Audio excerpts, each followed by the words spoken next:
Ladies and gentlemen, how you all doing? This is Con Ulrich. And I'm Angru. Hello, hello, hello. And folks, today we are going back on Thanksgiving in America to go into the SD2 Season 4 Division 2 replay. Today on Haroshaje, Rang, who do we have? On the left-hand side in blue, we have Tuukkaraski. We had him a few times, I can't get the name right. He's playing 20th Panzer, and he has a Vanguard income. On the right-hand side in red, we have Frubblord, playing as 26th Guards Infantry Division, with a Maverick income. Indeed. Now, the funny thing in looking at both of these decks, you might have noticed that on one side, we have clusters galore. So this is going to be a true cluster flight. Now, on the other side, we have Ramen, so I'm really praying that this game kind of goes the distance so I can see some Ramen action here. Up to the north, it's a heavy investment. Like an insane investment by Tuukkaraski over here. Yeah, we got all the Panzers, the Flammenwerf is leading the charge here. Seems like he's trying to make his northern assault happen. There's only an Avsamachiki and a Haroshaje to stop him, which is still... I mean, the Avsamachiki can definitely be a bit cheeky with his SMG, so we'll see how it goes. Indeed. I guess down to the center. I'm not going to say more standard play, because it's not really standard. We are going to see a Guard Rush and actually a Stromafiki Kamerati, which is kind of unusual. I feel like we don't see Stromafiki Kameratis. I think we see, well, pretty much anything but those command squads. Which I guess, I don't know. I don't know. Yeah, usually people like taking the, like the regular cheap command squad. You only get like 3 of them in a dude, but you get like more per card. Because usually if your command squads, you know, you just take the cheap runs because you just need the command. They don't need to do the conquering. I was really gonna try to bring something back there, but just, dude, I'm sorry, so it wasn't happening. It was like, let's just say I was slightly nodding off over here. So, anyway. We are seeing down to the south a bit more of a quiet opening. Stromafiki, Automachiki, Stromafiki with rocks. So, they're going to definitely throw some stones, maybe some flame down here at the southern side. And what the heck is going here to the center? A Ju-87 is lumbering on in. Unfortunately for him, there's a ZSU right there. That ZSU is going to churn him into paste. Oh yeah, and it's the ZSU-15, which has a really deadly armament of 37 mils and 250 cals, and is he gonna get the kill? Well, I'm pretty sure, is that the M3 Lend-Lease? I'm pretty sure it's the M3 Lend-Lease. Yeah, it's a Lend-Lease vehicle, because the Americans had it in a SD-44. Yes, and beyond that, it was in Company of Heroes too, which is the only way I would probably figure it out myself. But the Ju-87 goes down, which is unfortunate because you only get 3 of those in Phase A over here, and there's not a lot of investment over here from Tuuk in his early kind of 20th Panzer deck play. No. Yeah, up north, this horde of German stuff is making pretty good headway here. He's got Josh Trooping, Flammenwerfers, Grenadiers, Panzer Freeze, you know, just everything up here. And this is a pretty nice sort of combined arms push going on. Definitely a little bit of artillery, such as a mortar half-track would help out quite a bit. But we are seeing an early KV-85 here from Frubblord to try and stem the push. And that's a pretty powerful tank in this scenario. It certainly is. So we're going to have a nasty time. Well, and the unfortunate thing to a certain extent is, of course they're going to be able to break through up here. They just threw 400 points of its initial 500-point investment. Yeah. But the KV-85, they got to take him down quick. Because if he gets really online, crew panic. Okay, that was very lucky. They needed to get that kind of critical here. Yeah, those 2-star Panzer Freeze are pretty nice due to the fire rate that they have, and yeah, just the quantity of fire they're putting down range is going to keep that KV-85 pinned down for now, allowing infantry to get a bit closer and do the work. But, alright, looking outside of that, the guards are going to get overrun. I mean, that's the way that it's going to be. They might be able to take out the T-34, more or less just kind of ping it to death. Or unless they get really, really frisky, they might be able to turn it and get a flank on the side. But I think this second artillery barrage is extremely, extremely optimistic. Yeah, it's only really going to hit the 2 Panzer Freeze and probably the Panzer Grenadiers, and Pioneer Fury who's coming up. I don't know. T-34's actually starting to back off now, so this might be enough to stem the assault here from Tuuk. And the main problem here for Tuuk is that his supply line is definitely much longer compared to Frubblord. He has a small point pretty much right, yeah. So he can just get a lot of dudes onto the field, as well as a lot of cluster bombs, because by God, he has a lot of cluster bombs. He certainly does. In just a second, I want to see his first cluster mission. Oh no, he's waiting. Oh, actually, I really like this. Huh. First of all, point to Stalin. This is going to be absolutely terrible in a second. But there's a Gepard right there, so they might just be enough to force him away. I don't think it's going to be enough. It's going to be close. No, he get the bombs off. Oh no. Misses. But, oh my gosh. Now, I swear to God, I'm not trying to have any kind of bias there, but that could have been absolutely devastating. The game could have been over if that entire thing goes down, which was entirely a possibility. If you want to look at how collected all this stuff was, that was a Stalin, there's a P4. Get that one way to Stalin. Oh, jeez, that would have been insane. Yeah. Yeah, but yeah, having the anti-air nearby definitely helped out. It certainly did. It certainly did. Last artillery barrage is going to go on down here to the north. And while it's been very successful after a fashion, that KV-85 is the thing that's keeping things kind of pinned down. That's it. Yeah. Yeah. And yeah, there's a lot of material here in the forest for Tuuk, which is pretty good. If he can get around in the forest of infantry, he might be able to actually kill the KV-85. He doesn't have any. Well, he does have Panzerfaust, Panzer Grenadier team, and a flanking shot potentially from a T-34. Nah, guard's gonna come in and just ping him. Oh yeah. Here it comes. Panzer III tried and just get blown up. Yeah, I think it's gonna come down to the Panzerfaust and the Panzer Gren. Move yourself a bit closer. He's just biding his time. He'll get there. Yeah. But the KV-85 actually goes down for the T-34. Huh. I guess you need a Russian to kill a Russian. Oh yeah. Well, there's no way you're rushing around it, that's sure. Mm-hmm.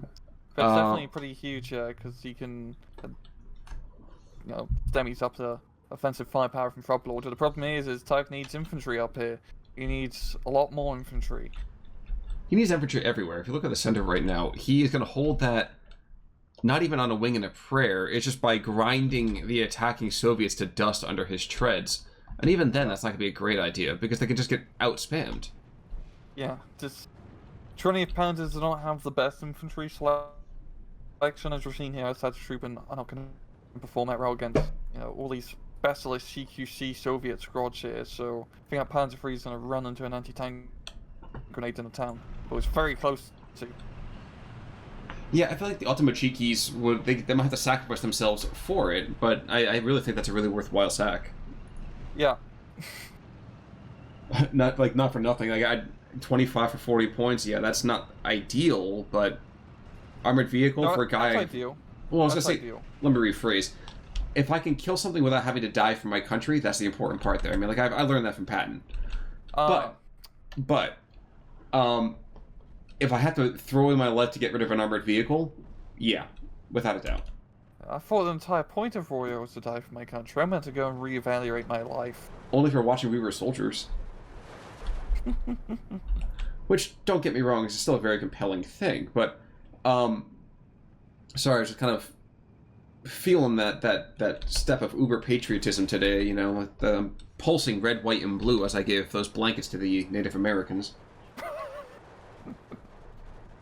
Happy Thanksgiving, everyone. Here's some beach. Now, we got how many acres? All your lands belong to us. Which, what a shitty part of history. Yeah, I'm actually a little bit embarrassed to be part of it, but here we are. IL-2 in the meantime, going to come over here. Making gun runs is not going to make it out. Between the Gepards and the Flak 43, no, there's Okay. Here comes the Messerschmitt. He's fast, he's agile, and he's got 2 crosses. He's got him. Got him good. But yeah, this is actually going pretty well here from Tuuk. The northern... He still holds on to the enemy side of the northern hill, which is more than ideal for him. But he's starting to push pretty heavily into the town now. It's not really due to the infantry, as such trooping are just being meat shields. It's just all the fire support that he has backed up with the half traction T-34s and having that one boy to Stalin alive, because I don't believe there's really any direct AT yet Frubblord can use to effectively kill the boy to Stalin. He's gonna come down to clusters, and I think Tuck realizes actually there's a anti-air nearby. He does have a bit more anti-air. He's got one chance. That's his 3, but that's actually that's only coming in now, and he doesn't have many of them. And you have to be aggressively placing them. And that's not going to be a high priority for Frub. Yeah. And it doesn't have much infantry left in the town yet, really. And it's what he's going to need to try and hold. He does have the Machikis and Somavikis in a pretty good position. Anything that comes close to him is going to die, but you know, we definitely could use some more guys to guard. But we're on to phase B, so I believe he does get some more infantry reinforcements. And up and all things are really not looking good yet for Frub. Tuck has managed to hold on to our position here, like, pretty effectively. The mildly amusing thing is that getting some more attack rounds here and there. We talked about this a little bit on Tuesday about how much I liked that in the first place. But the Gepards, I felt there was something else that was over here originally, but no, just one Gepard shooing away a Yak. Now, if you get a couple of them in there, which you definitely can get, I mean, he's got the opportunity to have up to 6 overall. Yeah. That could be terrifying. But even then, I feel like I throw them through the center. Yeah, he needs a lot more anti-air, just due to the potential of those Yak attacks. Because in terms of, like, a, you know, head-on tank-to-tank fight, 26 doesn't have a lot. They do have a bit more heavy armor of the KVs, but, you know, Panzer IV can blow up a KV-1 entirely possible. And a boy to Stalin, yeah, that's for sure. So, 2 things. One is 220 mil over here, drop down on the town. This is going to be not so much set up or followed up with some infantry, although we are seeing a couple more air such trooping coming in. Blech. The other thing I was actually going to ask you is, are you too young to remember a Yak Pack? What the hell is a Yak Pack? Oh my god, first of all, I'm revealing my age. Second of all, Yak Pack, imagine someone took a radio and gave it a very, very primitive record and replay thing. Oh, is it like you used to record songs? No, no, it was had, like, it was literally like a tchotchke thing. It was literally like a tchotchke thing. You'd be like, say something into a particular little speaker, and then would play it back to you, very, very distorted. And it was like the epitome of technology before smartphones were even a glimmer in people's eyes. Huh. This is like before, you know, this is like before the interwebs, where it was even a thing. So. It's like 1920s? Yes, exactly. Back in my childhood, you rotten whippersnapper. Back in my day, we dialed up our internet. We didn't have this fancy Wi-Fi stuff. Oh my gosh. Get off the phone. Exactly. I'm playing Craig. Oh. I'm chatting my AIMs. Second barrage over here in the center of the town. This is going to be very telling. If Tuukkaraski can go and really capitalize on this particular barrage,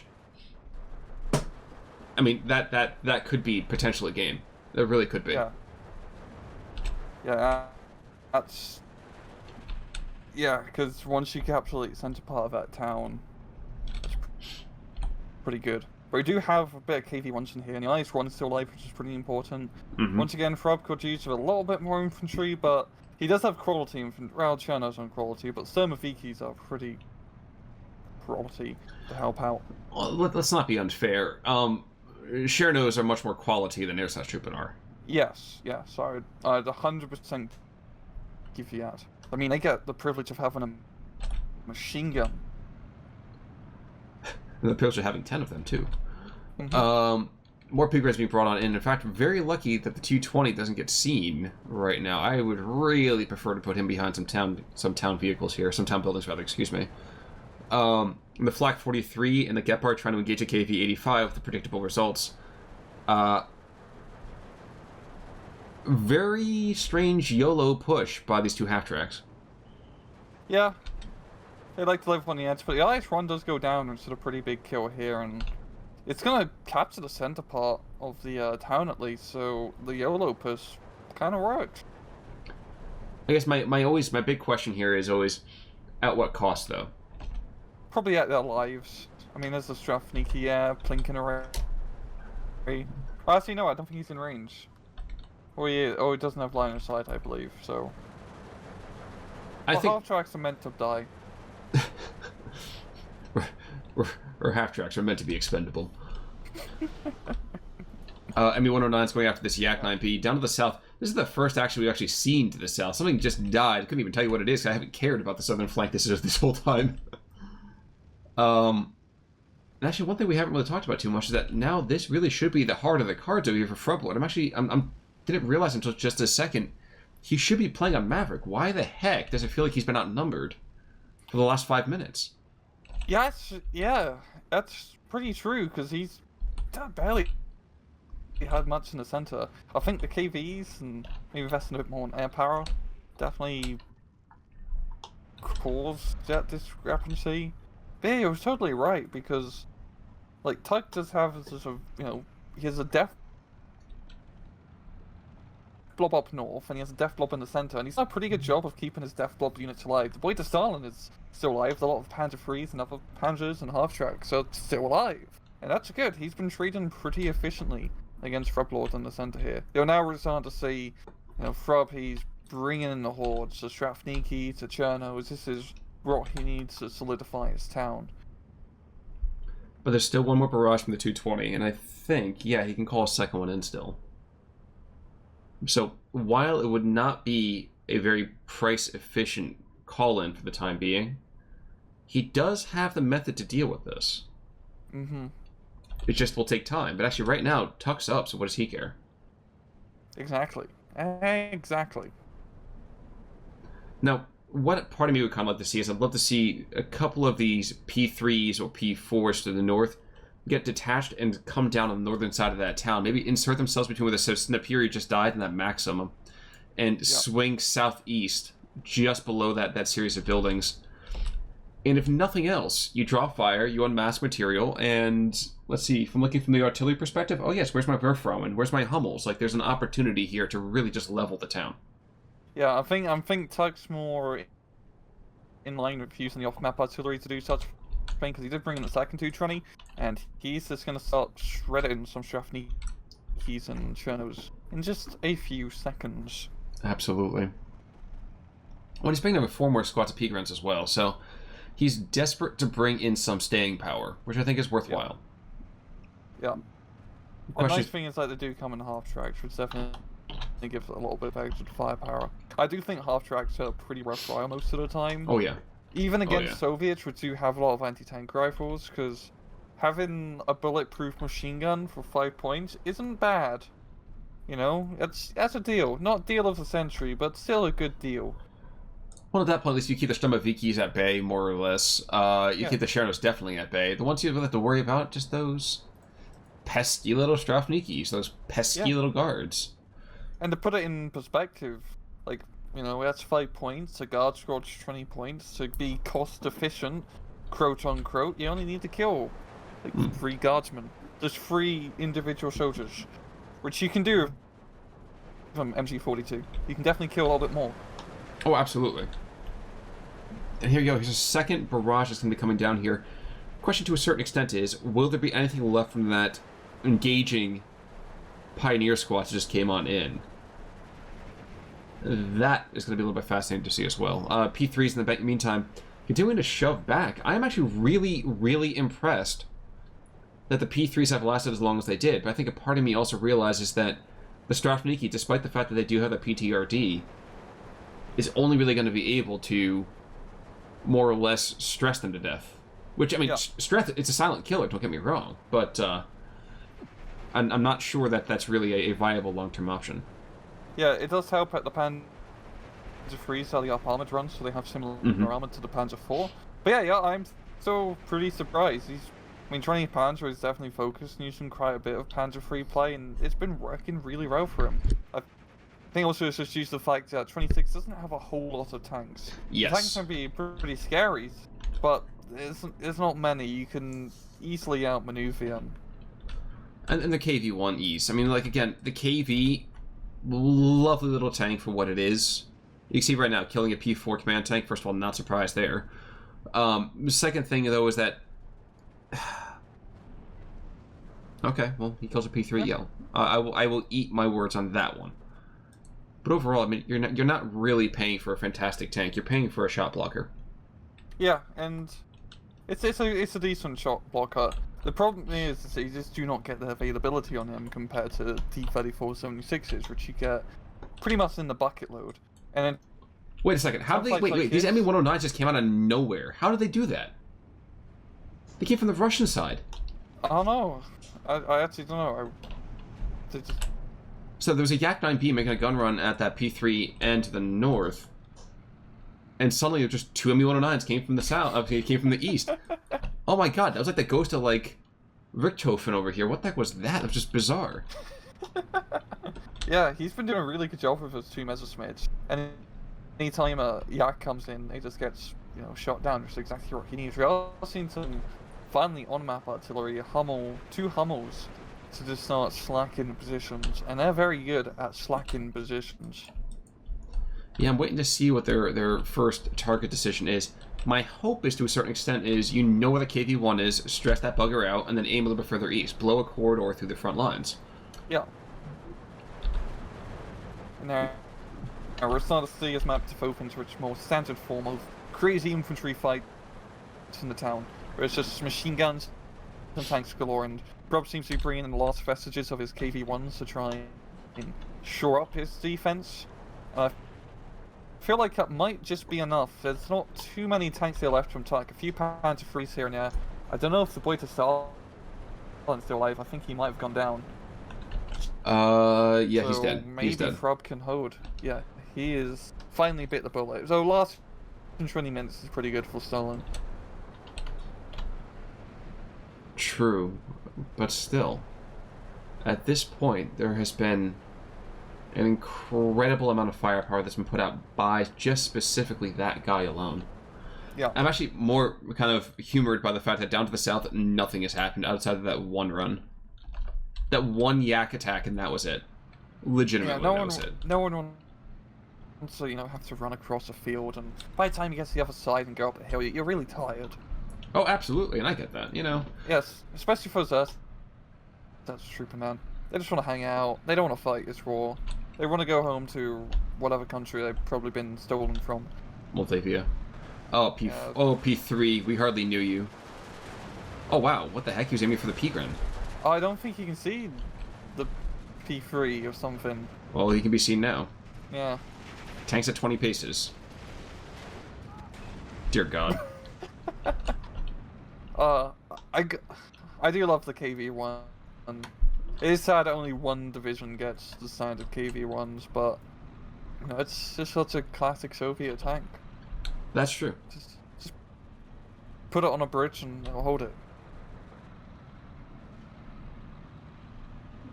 Minorly disappointed by the blind fire Hummel, but I guess I can see that.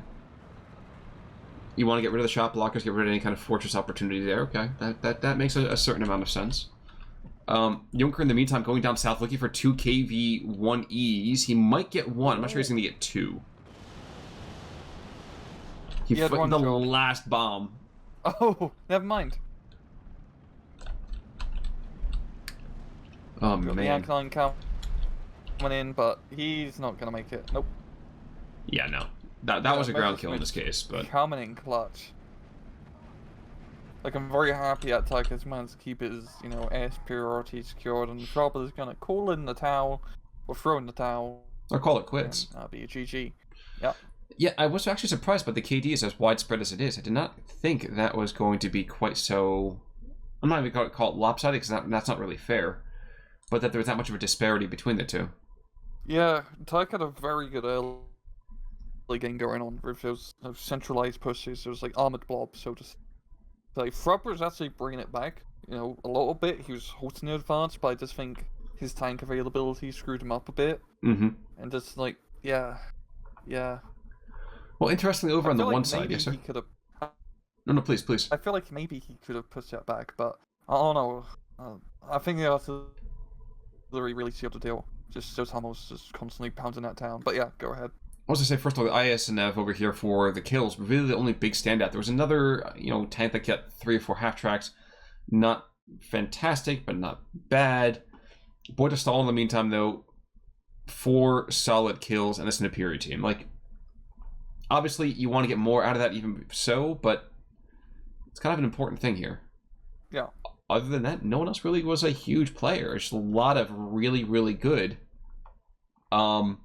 suppression and fire under movement. Yeah, that combined arms push with the half tracks, the infantry. Like, if you play like a division like 20th Panzer, which doesn't have a lot of good CQC troops, back in it, this is for like especially a lot of German divisions. Having the half track fire support, the tanks backing you up, a bit of anti-air, just actually do a combined arms push. Surprisingly, it works. Yeah. Who would have thunk? Yeah, I mean, in a town too, which is a really weird part. Mm-hmm. But regardless, really well played actually to both guys. I honestly did not expect that to play out that way. Yeah, it was a very good northern push there from Tyke, but Frubblord was holding on to that town. He was holding, but yeah, I think thinking back on it, I think eventually he would have been out traded. Mm-hmm. Which is fair. Which is definitely fair. But any final thoughts there, sir? Nope. Folks, as always, we love having you guys with us. Again, to my American comrades out there, I wish you the very best on this rather trying Thanksgiving. For those of you worldwide, here in the States, it's been rough. I know it's been rough for 2020 overall. I'm thankful for all of you. Rang, I'm definitely thankful for you, man. And thankful for you too. Well, hopefully we get to be thankful with each other for a long time to go yet. So, thank you, everybody. Indeed. But I guess until next week, I'm Con Ulrich. I'm Rangaroo. Take it easy.